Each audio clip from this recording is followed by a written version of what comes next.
Penyebab Prabowo reshuffle Menteri Keuangan, Sri Mulyani dinilai gagal, analisa Celios.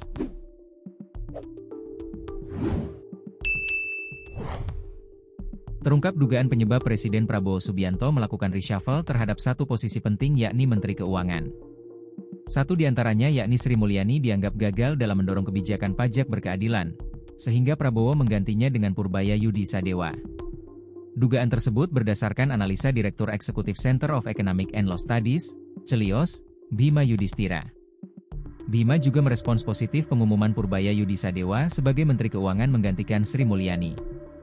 Menteri Keuangan adalah pejabat pemerintah yang bertanggung jawab atas pengelolaan dan pengawasan keuangan negara. Jabatan ini memiliki peran krusial dalam merumuskan dan melaksanakan kebijakan fiskal yang memengaruhi perekonomian suatu negara secara keseluruhan.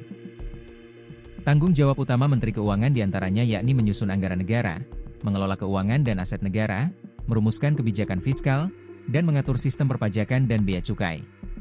Dikutip Tribun Lampung Co.id dari tribunnews.com, pergantian ini, menurut Bima, dinilai sebagai kabar baik bagi ekonomi nasional, mengingat desakan untuk mengganti Sri Mulyani sudah lama disuarakan berbagai organisasi think tank dan masyarakat sipil.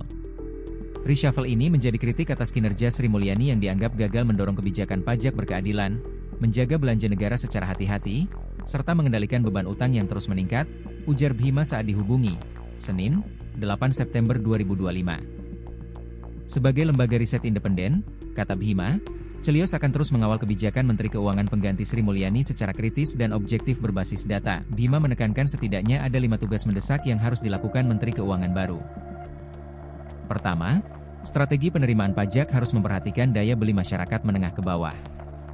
Beberapa langkah yang diusulkan yakni menurunkan tarif pajak pertambahan nilai menjadi 8%, menaikkan penghasilan tidak kena pajak menjadi Rp7 juta per bulan, serta memperluas basis pajak pada sektor ekstraktif seperti pajak produksi batubara dan windfall profit. Pajak kekayaan juga harus diberlakukan, misalnya tarif 2% bagi aset orang super kaya untuk menekan ketimpangan sekaligus memperbesar penerimaan negara, tuturnya. Kedua, efisiensi anggaran wajib dilakukan dengan kajian makroekonomi yang transparan tanpa mengganggu pelayanan publik dan infrastruktur dasar. Bima menilai efisiensi anggaran era Sri Mulyani justru menimbulkan guncangan, terutama pada dana transfer daerah dan kenaikan pajak daerah. Ketiga, restrukturisasi utang pemerintah harus segera dilakukan. Bima menyarankan opsi menekan beban bunga utang, membuka ruang debt swap for energy transition, debt swap for nature, hingga debt cancellation.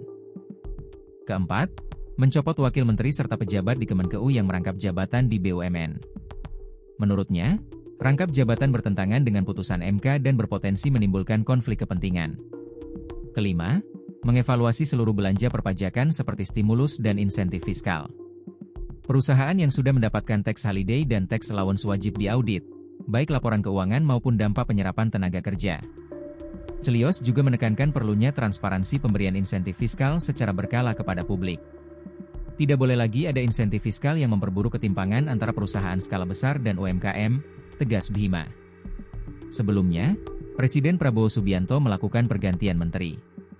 Satu di antaranya, Sri Mulyani yang sebelumnya menjabat Menkeu digantikan dengan bos Lembaga Penjamin Simpanan, LPS, Purbaya Yudi Sadewa.